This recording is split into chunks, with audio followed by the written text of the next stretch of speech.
तो अब आयशा को मुनव्वर का वो बिहेव काफी ज्यादा रूखा सा लग रहा है, जहां पर अब मुनव्वर आयशा को एंटरटेन ही नहीं कर रहा।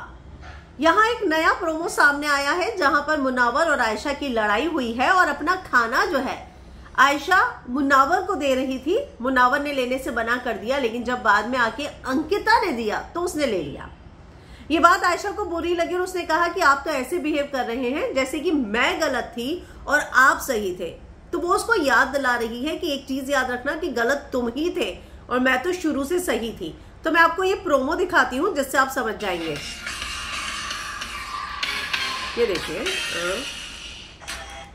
दिखाने की जरूरत थी, वहां आपने दिखाई तो अब दिखा के कोई मतलब ही नहीं है। एक दिन पहले अदालत वाली रात आकर मैंने बताया था कि मेरे दिमाग में कुछ कंक्लूजन है। बेसिकली आप बोल रहे जो आप 15 दिन तक कर रहे थे, आप श्योर नहीं थे उस फीलिंग के बारे में। मैंने बोला आपको कि मुझे जो फील हो रहा है मैं जब तक उसके लिए 100% श्योर नहीं होता, आई डोंट। आपकी श्योरिटी आपको बाहर भी नहीं पता था कि आप कब तक श्योर है मुझे लेकर, यहाँ पे भी आपको नहीं पता है श्योर, तो मैं ऐसी अटकी रहूं हर जगह। आप एक चीज क्लियरली समझिए, अगर मैं वैसी लड़की हूँ कि मुनव्वर फारूकी, अगर मुझे आपसे प्यार होगा ना, मैं इस पूरे देश के सामने खड़े होकर बोलूंगी कि Munawar Faruqui I love you.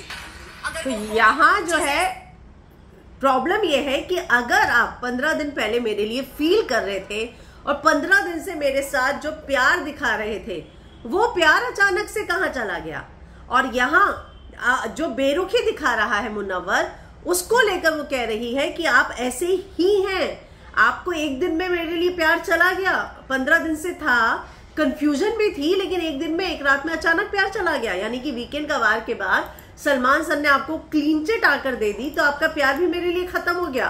तो यहाँ आयशा शायद इसी उम्मीद में वापस आई थी कि मुनव्वर जो है वो आज नहीं तो कल अपनी फीलिंग का इजहार करेगा, उसको क्लैरिटी मिलेगी कि जिस चीज की क्लैरिटी उसे बाहर नहीं मिल पाई कि मुनव्वर उसके साथ है नहीं है, लेकिन आने के बाद घर पे वो क्लैरिटी मिलेगी। तो मुझे लगता है कि आयशा इसी के लिए आई थी, लेकिन मुनव्वर उससे पहले ही मन बना चुका था कि मुझे कोई लेना देना ही नहीं है। और वही चीज जब उसने अपना वही रवैया, एटीट्यूड और वही चीजें जो आयशा के साथ की, तो वो चीजें आयशा को हर्ट हो रही हैं, क्योंकि उसे मुनव्वर से वो वार्मथ चाहिए जो उसे बाहर नहीं मिली थी और घर के उस 15 दिन में मिली।